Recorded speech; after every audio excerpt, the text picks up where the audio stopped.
A growing wave of concern is sweeping across parts of Nigeria as citizens, advocacy groups, and security analysts question why deeper collaboration between Nigeria and the United States has not materialized in efforts to curb persistent violence in rural and semi-urban regions. For years, communities, particularly in the Middle Belt and parts of the north, have faced deadly attacks attributed to a mix of armed groups, including criminal bandits, insurgents, and in some reports, factions described as extremist elements within Fulani militias. While narratives differ sharply depending on the source, some Christian organizations and local leaders have framed the violence as targeted persecution, even calling it genocide. Others, including international observers, caution that the crisis is more complex, rooted in land disputes, climate pressures, ethnic tensions, and the spillover of weapons from regional conflicts. Yet one question continues to echo. Why hasn't stronger, more visible cooperation with the United States, one of Nigeria's long-standing security partners, led to decisive results? Behind closed doors, strategic silence, or diplomatic constraint? Sources within Nigeria's security community suggest that cooperation with the U.S. does exist, but largely behind closed doors. Intelligence sharing, military training, and counter-terrorism support have been ongoing for years. However, critics argue that this cooperation lacks transparency and urgency, especially given the scale of violence reported by affected communities. Some insiders point to sovereignty concerns. Nigeria, as Africa's most populous nation, has historically resisted overt foreign military presence on its soil. Accepting deeper U.S. involvement could be perceived domestically as a sign of weakness, or worse, foreign interference. Others hint at geopolitical balancing. Nigeria maintains relationships not only with the United States but also with countries like China and Russia.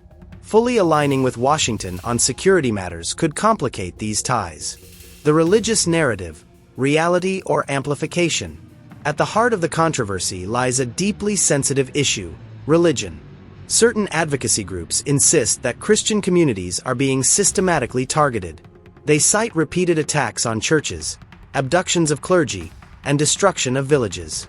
These reports have gained traction internationally, particularly among faith-based organizations in the U.S., some of which have pressured Washington to designate Nigeria as a country of particular concern for religious freedom violations.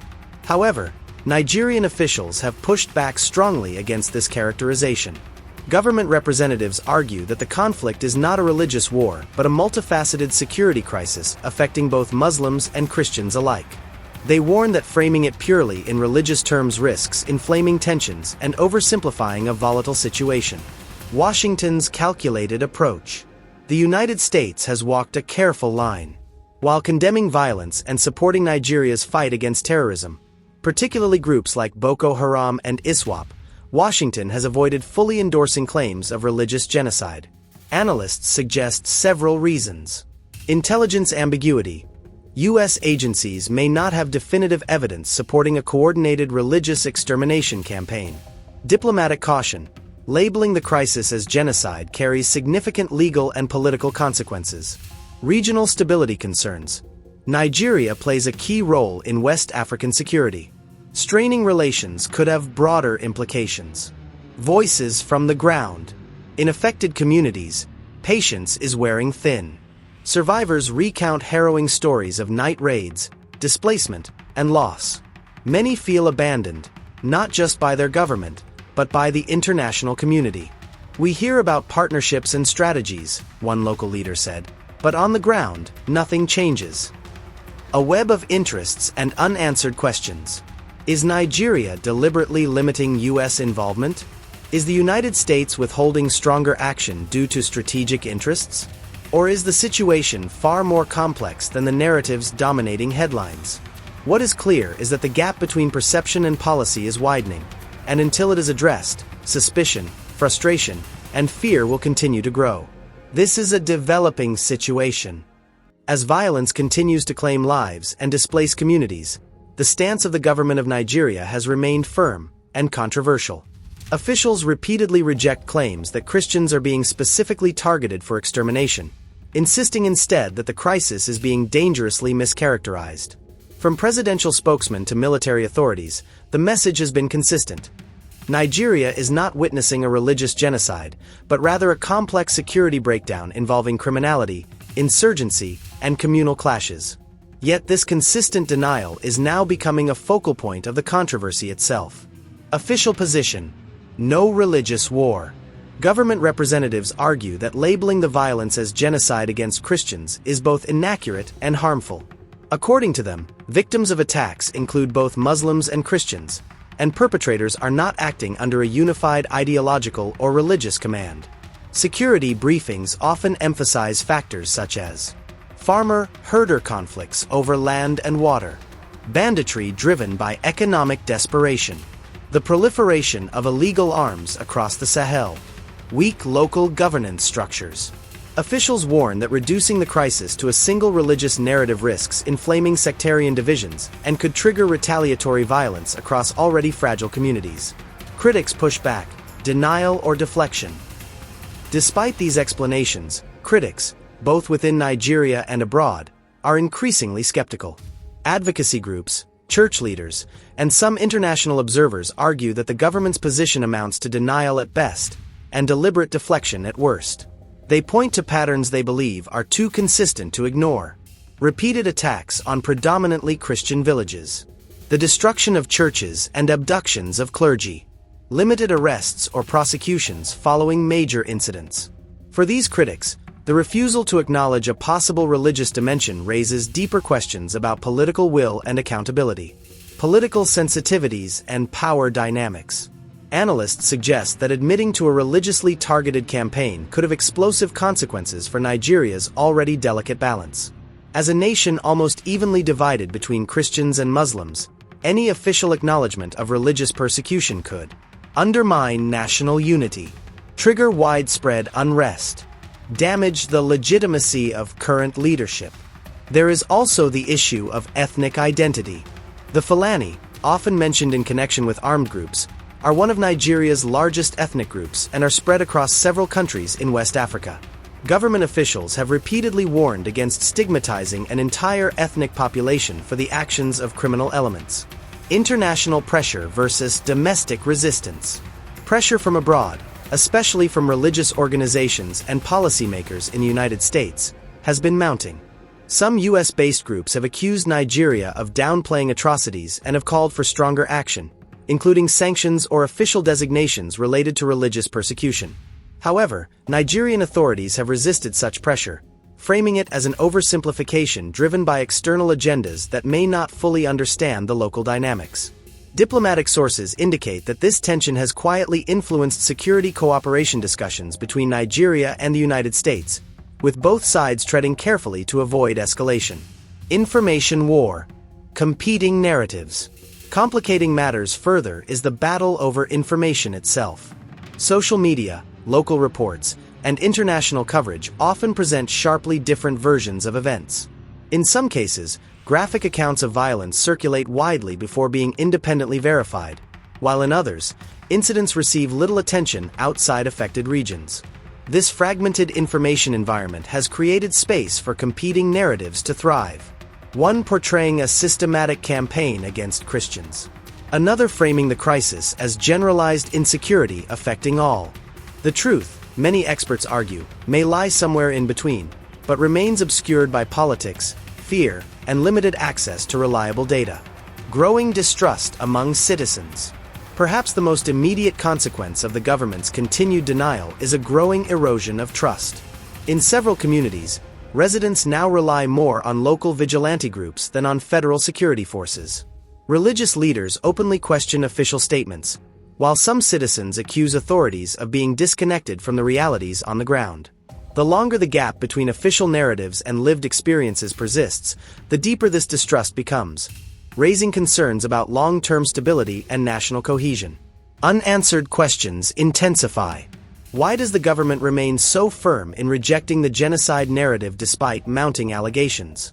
Is it a matter of evidence or of political necessity? And how is this stance shaping Nigeria's relationship with international partners and its own citizens? As these questions grow louder, the divide between perception and official position shows no sign of narrowing.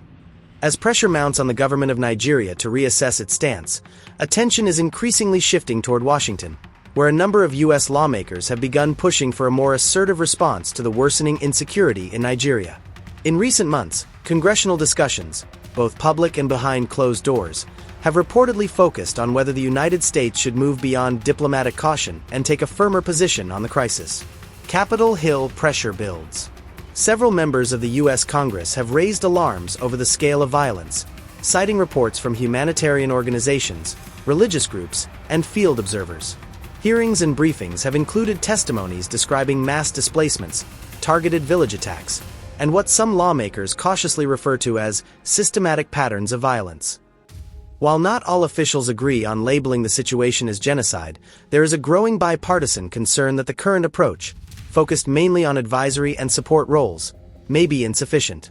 Proposals discussed have included conditioning military aid on measurable security improvements, imposing targeted sanctions on individuals linked to violence, expanding intelligence sharing frameworks, increasing humanitarian assistance to affected regions. The shadow of stronger action. Amid these discussions, rhetoric from some U.S. political figures has taken a sharper tone. During his political appearances and statements, Donald Trump has reportedly warned that the United States cannot remain passive in the face of what he described as unchecked violence. While not holding executive power at the moment, his statements have nonetheless amplified calls among certain political circles for decisive intervention, ranging from direct counter-terrorism operations to more aggressive strategic pressure on Nigerian authorities. Reports of covert operations and airstrike claims. Perhaps most controversially, unconfirmed reports and circulating intelligence leaks have hinted at limited U.S. military actions in remote areas believed to be strongholds of armed groups. These claims suggest that precision airstrikes, possibly conducted in coordination with Nigerian intelligence, may have targeted high-value threats. However, neither the United States Department of Defense nor Nigerian military authorities have officially acknowledged such operations. Security analysts caution that these reports remain unverified and could be part of misinformation campaigns. Any confirmed foreign military action on Nigerian soil would represent a major shift in policy. Covert operations, if they exist, are typically classified and rarely disclosed. Still, the mere possibility has stirred debate, raising questions about sovereignty, transparency, and the true extent of U.S. involvement. Diplomatic tightrope. The United States finds itself navigating a delicate balance. On one hand, it faces internal pressure to act more decisively in response to humanitarian concerns. On the other, it must maintain a strategic partnership with Nigeria, a key player in regional security and counter-terrorism efforts in West Africa. For Nigerian officials, any suggestion of unauthorized foreign military action is highly sensitive. Public acknowledgement could trigger political backlash and fuel narratives of external interference. Voices of concern and caution. Within diplomatic and security circles, opinions remain divided. Some argue that stronger intervention could help stabilize volatile regions and protect vulnerable populations. Others warn that external military involvement, especially if not transparently coordinated, could escalate tensions on the ground, strengthen anti-Western sentiment, complicate already fragile local dynamics. A situation growing more complex. As legislative pressure in Washington intensifies and speculation around covert actions continues to circulate, the Nigeria-US relationship appears to be entering a more uncertain phase. Are these efforts a necessary response to a worsening crisis, or they of a deeper geopolitical entanglement? And if intervention, covert or overt, is already underway, what does that mean for Nigeria's sovereignty and the credibility of its government's public stance? The answers remain unclear, and the situation continues to unfold. If you've been following this story, then you already know this is bigger than headlines. The truth is still unfolding, and the questions are only getting deeper. Don't miss what comes next. Like this video to support the truth. Subscribe to the channel for more deep investigations. Drop your thoughts in the comments. Your voice matters. Stay informed. Stay aware.